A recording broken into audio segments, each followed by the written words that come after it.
Ei, me fala uma coisa, quais são as 3 coisas mais importantes para nós fazermos missão? Afinal de contas, o que o dinheiro faz que a oração não faz e o que a oração faz e o dinheiro não faz? Essas e outras questões serão respondidas nesta videoaula, então não percam!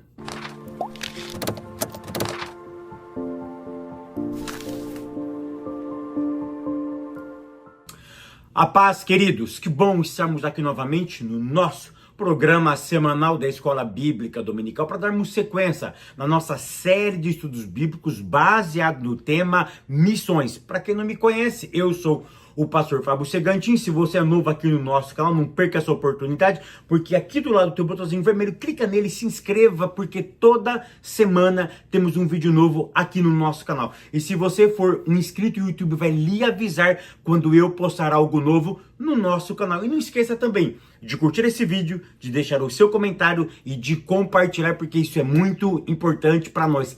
Eu estou chegando em quase 100 mil inscritos e eu gostaria que você escrevesse aqui com quantos K você começou a me seguir. Por exemplo, você começou a me seguir quando eu tinha 10 mil inscritos, 20, 30. Você escreva aqui, Fábio. Eu comecei a seguir você quando você tinha 45 mil, quando você tinha 80 mil, quando você tinha 1.000 inscritos, quando você tinha 500. Ou seja, escreva aqui que isso vai ser muito importante para nós, tá bom?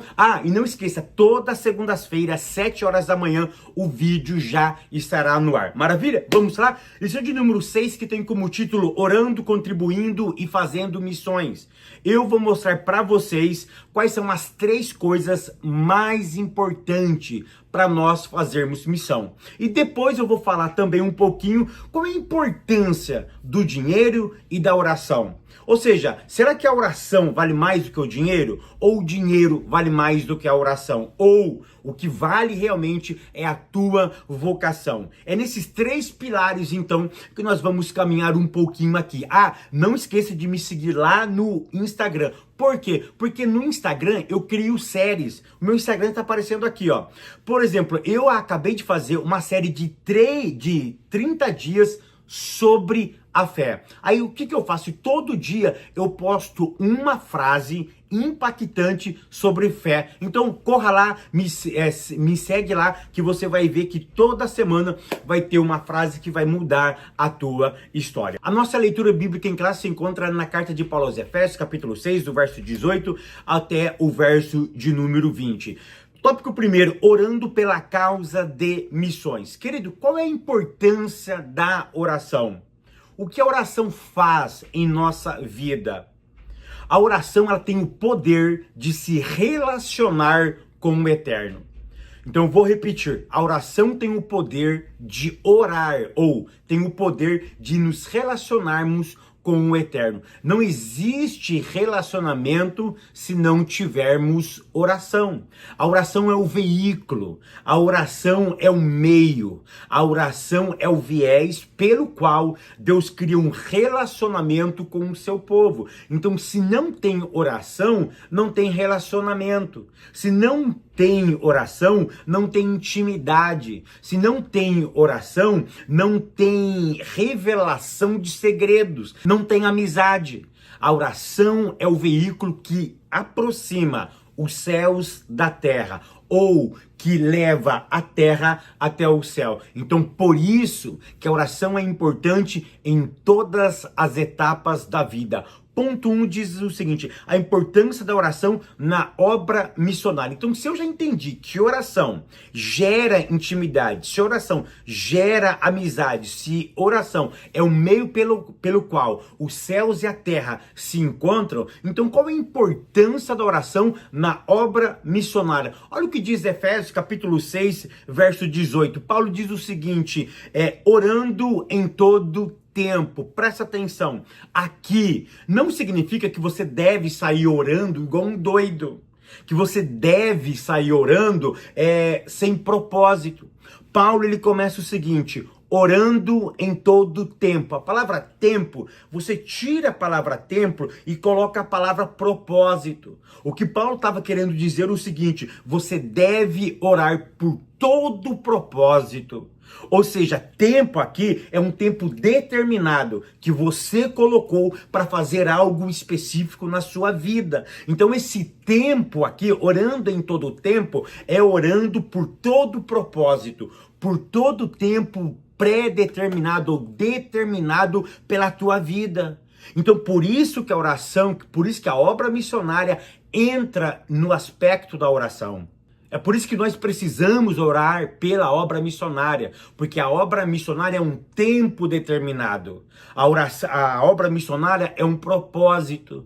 E se ela é um propósito, o conselho do apóstolo Paulo é para nós orarmos. Então, oração aqui, no capítulo 6, verso 18, é oração com propósito. É você orar por um tempo determinado. E a obra missionária é um grande propósito. Infelizmente, eu quero abrir um parênteses aqui, que muitas igrejas estão afastando a obra missionária do seu lema.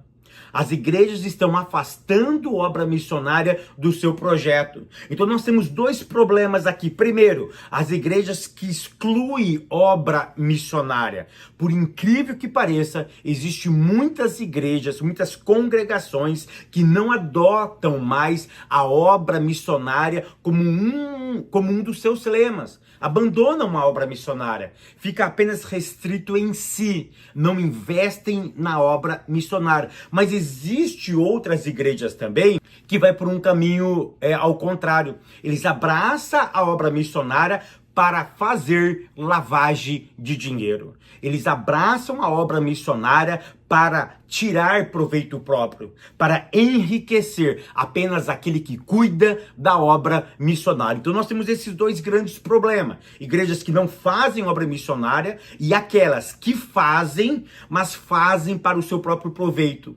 para ter uma forma de ganhar dinheiro e de alavancar algum tipo de espécie. O problema aqui é o seguinte, não é porque existem esses tipos de igreja, nós não podemos fazer missão. A ideia aqui é conscientizar que a obra missionária está no coração de Deus. Esse projeto é um projeto divino, é um projeto dos céus, é um projeto que Deus foi o primeiro missionário, aquele ser que envia, o primeiro missionário ao mundo, ou seja, ele enviou o seu próprio filho para nos salvar. Então é essa nuance que nós precisamos ter.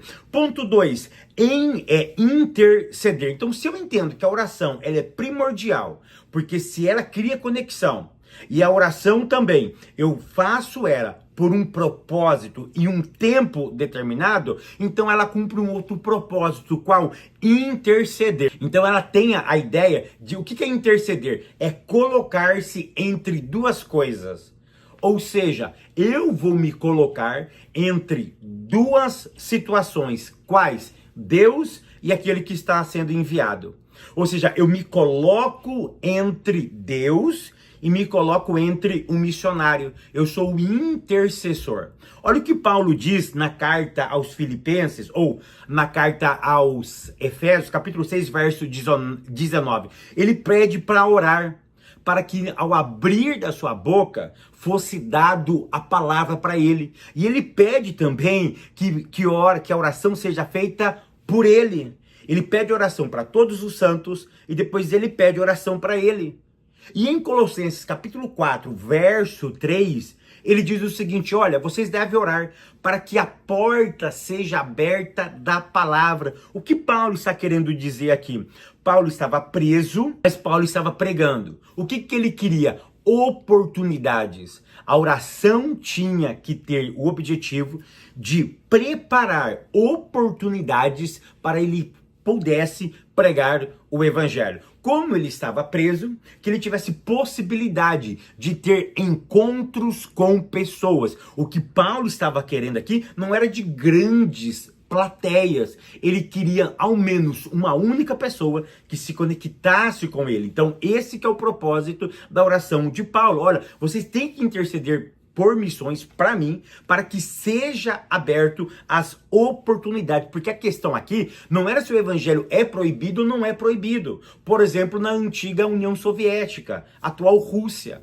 Em alguns lugares, o evangelho é proibido de pregar. Mas o evangelho ser proibido de pregar não carece das nossas orações. Por quê? Porque a missão, o desejo de falar o evangelho deve ser nosso. Então, quem está naquele lugar onde o evangelho é proibido, ele precisa de alguma forma, e isso nunca foi motivo para calar a boca dos nossos missionários. Então, o que Paulo está querendo dizer aqui, ele quer oportunidade, ele quer ter encontros com pessoas, e não importa se é 1 ou 1 milhão, uma pessoa, ele vai lançar o evangelho. O evangelho faz aquilo que realmente lhe apraz. Ponto terceiro, despertar a igreja local para a obra missionária. Quando tem oração pela obra missionária, Deus faz algumas coisas.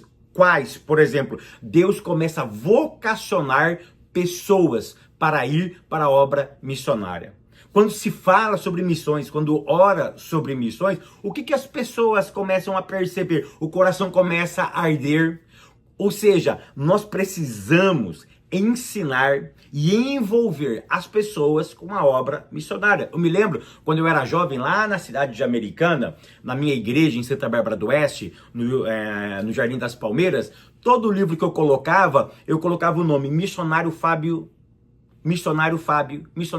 porque na minha época tinha um missionário por nome de Fábio que estava no Senegal. Eu nem tinha noção ainda do que era realmente um chamado divino, mas eu já entendia que eu precisava fazer alguma coisa na obra de Deus. E como eu descobri esse missionário lá na África, em todos os meus livros antigos estava escrito missionário Fábio, missionário Fábio, missionário Fábio. Por quê? Porque a nossa igreja fazia missões, tinha missionários. Então nós tínhamos uma vez por mês culto de missões que falava sobre a conscientização da obra missionária. Então isso é muito importante para nós. Tá? A Bíblia diz lá em Mateus capítulo 9, verso 35 ao verso 38, que falta ceifeiros. A seara é enorme, mas falta pessoas. Por quê? Não se fala mais tanto em obra missionária. Tópico segundo, contribuindo para missões. Qual é a importância do dinheiro? Presta atenção, tem coisas que somente o dinheiro faz e a oração não faz. O que a oração faz? A oração, ela gera intimidade, ela gera relacionamento, ela gera amizade. É tão interessante que o dinheiro, ele proporciona outras coisas. O dinheiro proporciona o quê, por exemplo? A construção de uma igreja. Você nunca vai construir uma igreja com oração. Presta atenção, querido. Nós cristãos temos um bloqueio com o dinheiro. E nós precisamos quebrar esse bloqueio. Então, olha que interessante. Você constrói uma igreja. Essa igreja precisa de dinheiro para construir. Anjo não desce para construir. Anjo não bate cimento. Anjo não manda laje para cima. Anjo não cava buraco. Os seres espirituais não têm essa finalidade.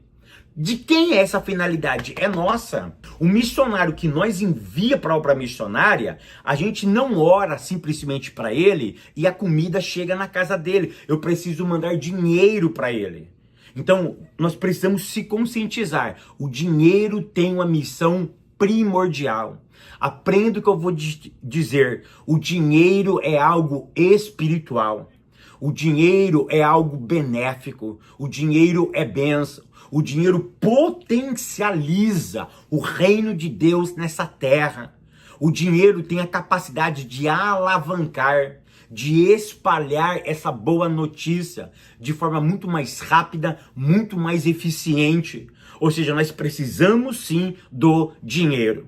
Ponto 1, o sustento dos missionários. Primeiro ponto, o sustento é bíblico. O problema é que nós temos a visão do seguinte: missionário é alguém que precisa sofrer. Eu era muito jovem lá na cidade americana e às vezes, de vez em quando, chegava missionários. E os missionários sempre na pindaíba. Missionários sempre passando dificuldade. Missionários sempre comendo coisas ruins. Por quê? Porque criou-se uma ideia de que missionário tem que sofrer. E biblicamente, missionário não sofre. Ele tem que sofrer por quê? Pelas almas, pela dificuldade. Às vezes ele prega 1 ano, 2 anos e não ganha uma alma. É esse sofrimento que ele precisa ter. Mas mandar um missionário ou uma missionária para o campo missionário com família, com crianças e abandoná-los ou dar um sustento para ele insignificante, que ele não tem uma qualidade de vida. Eu não estou falando de riqueza. Eu não estou falando de andar de BMW, de Ferrari, não. Eu estou falando de uma vida digna, proporcional no ambiente onde ele está inserido. Isso é ser humano. Isso é ter a dignidade da pessoa humana. O problema é que a gente manda um missionário para um lugar e paga uma miséria para esse missionário. Então eu preciso entender o seguinte, que o sustento é bíblico. Aí os pastores, presidentes, vivem no bem bom, come do bom e do melhor, anda nos melhores carros. Aí os missionários que levam o nome dessa igreja vão para outros lugares, aí tem, desculpa a expressão, aí tem que comer o pão que o diabo amassou. Isso não é bíblico. Então nós precisamos ter essa consciência, que eles precisam não viver de forma luxuosa, mas eles têm que viver de forma digna. E em cada ambiente existe uma forma digna de se viver. Ponto 2, contribuir para missões é juntar tesouros no céu. Presta atenção, você não coloca dinheiro na obra missionária e junta tesouros no céu. Isso daqui é uma grande heresia. Por quê? Se não trabalha o assunto ou a ideia de barganha. Eu coloco dinheiro em missões e eu estou acumulando coisas no céu. Pera aí, negativo. Não existe esse conceito de barganha. O que você precisa entender é o seguinte, quem é que ajunta tesouros no céu? É aonde o seu coração está. A ideia é essa. A ideia aqui desse texto lá de Mateus, de você juntar tesouros no céu, é onde está o seu coração. Então, aonde estiver o seu coração, aí está o seu tesouro. Se o seu coração está na eternidade, aí sim você está juntando tesouros no céu. Então, presta atenção, aquele que faz marmita, aquele que ora, aquele que jejua pela obra missionária, aquele que envia dinheiro, aquele que não envia dinheiro, mas ele contribui de uma outra forma, mandando livros, mandando bíblias, ou seja, fazendo outras coisas. Ele está ajuntando tesouros no céu. A ideia aqui de tesouros no céu é onde está o seu coração. Então tira essa ideia. Se você manda dinheiro para a obra missionária, mas murmurando, mas reclamando, você não está juntando tesouro no céu. A ideia aqui é onde está o seu coração. Então por que isso, Fábio? Porque isso não é barganha. Isso não é barganha. Eu não dou dinheiro, isso não é indulgência. Lembra da indulgência? Você compra perdão? Como que eu compro tesouros no céu? Dando para obra missionária. Ok? Temos que tomar muito cuidado para nós explicarmos isso, senão nós vamos cometer em alguns erros doutrinários. Ponto de número 3. Contribuir para missões é um privilégio. Querido, dinheiro abre portas. Dinheiro abre portas, tá bom? Por exemplo, vamos construir uma igreja no Haiti. Você constrói com oração? Claro que não. Você tem que construir com dinheiro. Você tem que construir com dinheiro. Então, dinheiro realmente ele abre portas. Ele potencializa o reino aqui nessa terra. A gente proporciona uma melhor qualidade de vida para as outras pessoas. E com isso, o evangelho vai ganhando força. O evangelho vai ganhando proeminência. Por exemplo, nós chega num vilarejo muito pobre, onde as pessoas não têm comida, e eu chego orando. Não vai resolver o problema. Eu tenho que chegar com dinheiro. Eu chego com dinheiro. Fábio, só dinheiro resolve? É claro que não. Só dinheiro também não resolve. É um conjunto. Ou seja, é um coração inflamado, é um homem orando, um pessoal orando e um pessoal contribuindo. Ou seja, aí o círculo está fechado. Aí tudo se completa. Ou seja, aí o quebra-cabeça se cumpre. Ou seja, aí o propósito de Deus vai ser cumprido neste lugar plenamente. Um coração impactante, um coração inflamado, oração e dinheiro, realmente a gente faz a diferença. Eu não estou falando de milhões não, querido. Eu estou falando, por exemplo, se a gente consegue matar a fome daquela criança. Eu não estou falando de milhões e milhões, não. É o suficiente. É o básico. Ou seja, é para suprir aquela necessidade de dar qualidade e dignidade para a pessoa humana. Tópico terceiro, a chamada para ir. Ponto 1. Deus quer usar cada crente. Presta atenção, nem todo crente será um missionário. Nem todo crente será enviado para um outro lugar.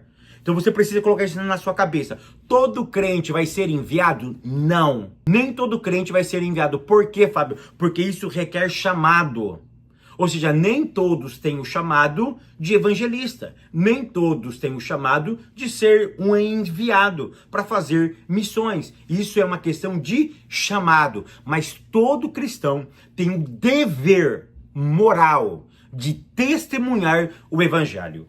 O problema é que tem muitos cristãos, aonde ele está inserido, que ele não é testemunha, ele não testemunha. Como que o evangelho vai ter força no ambiente de trabalho dele, sendo que ele não é uma boa influência, sendo que ele não testemunha o evangelho real e verdadeiro? Ou seja, ele está com problema. Então, grave isso. Nem todo crente será enviado, mas todo cristão tem um dever moral de dar bom testemunho. Ponto 2, a chamada missionária. Querido, a chamada missionária é algo impactante. A chamada missionária eu classifico da seguinte forma: ela é divina, ela é nobre, ela é humana, ela humaniza o humano. Ou seja, atender essa chamada, porque ninguém é chamado, ninguém sai do seu conforto. Eu me lembro que eu li um livro em 94, em 95, e ele dizia o seguinte, que nenhum jovem, no conforto da sua casa, é despertado para ir para outro lugar do mundo, ou para um outro lugar, evangelizar, se isso não for obra e graça do Espírito Santo de Deus. Então todo ser humano que tem um desejo, uma chama de fazer alguma coisa para uma outra pessoa, em outro determinado lugar, isso é obra e graça do Espírito Santo de Deus. Porque Deus chamou Isaías, Deus chamou Jeremias, Deus chamou Paulo, Deus chamou Pedro. Ou seja, para cada ser humano, Deus tem uma chamada, e ele chama de forma diferente que ele chama uma outra pessoa. Mas o que vale salientar aqui é o seguinte: quando você ouvir a voz do Espírito Santo de Deus, não endureça o vosso coração. Aí sim, você deve orar aos céus. Eu tenho certeza que os céus vai se conectar com a terra, e a terra vai ser responsável de enviar você, e você vai cumprir o plano de Deus. Por exemplo, eu estou fazendo aula de inglês, e o meu professor, eu descobri ontem que ele é um missionário. Ele é um hondurenho, ele é de Honduras, viveu 25 anos na Califórnia, em Los Angeles, e hoje ele faz missões aí no Brasil. O ano que vem ele vai voltar aqui para a América, mas ele faz missões na cidade de São Vicente. Então, se você for de São Vicente aí, o meu professor de inglês é um missionário de São Vicente, eu nem sabia, né? Ou seja, os céus foi trabalhando, e aí eu me conectei com ele. Nós estamos, ele está me ensinando, enfim, e ele é um missionário, ou seja, ele saiu daqui para fazer missão aí. O que é isso? Isso é obra e graça do Espírito Santo de Deus. Que o Eterno continue te abençoando, te prosperando. Eu te espero no próximo vídeo, querendo Deus.